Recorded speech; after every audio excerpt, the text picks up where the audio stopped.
করে করে বারবার আল্লাহর কাছে সুপারিশ করবে।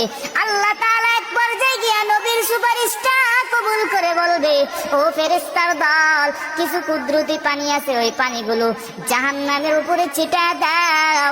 আল্লাহ তাআলা ওই কুদরতি পানি জাহান্নামের উপরে ছিটায় দেওয়ার পর ফেরেশতারা আল্লাহকে ডাক দিয়ে বলবে, আল্লাহ, আপনি এমন কি পানি দিলেন জাহান্নাম স্তব্ধ হয়ে গেল, অথচ আমরা 70,000 ফেরেশতারা জাহান্নামকে টেনে ধরে রাখতে পারি নাই।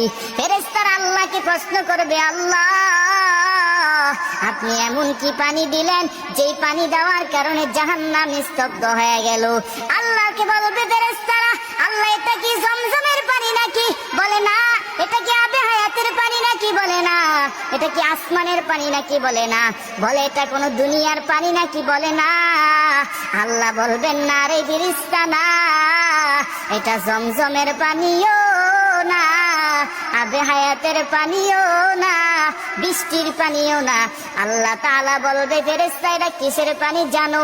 আমার কিছু গুনাহগার বান্দা ছিল, দুনিয়ার মধ্যে ভোর রাতে কষ্ট করিয়া ঠান্ডা পানি দিয়ে ওযু বানাইয়া 2-4 রাকাত তাহাজ্জুদ নামাজ পড়িয়া আমি আল্লাহর কাছে কান্না করেছে, চোখ দিয়ে বেয়ে বেয়ে পানিগুলো ফেলছে।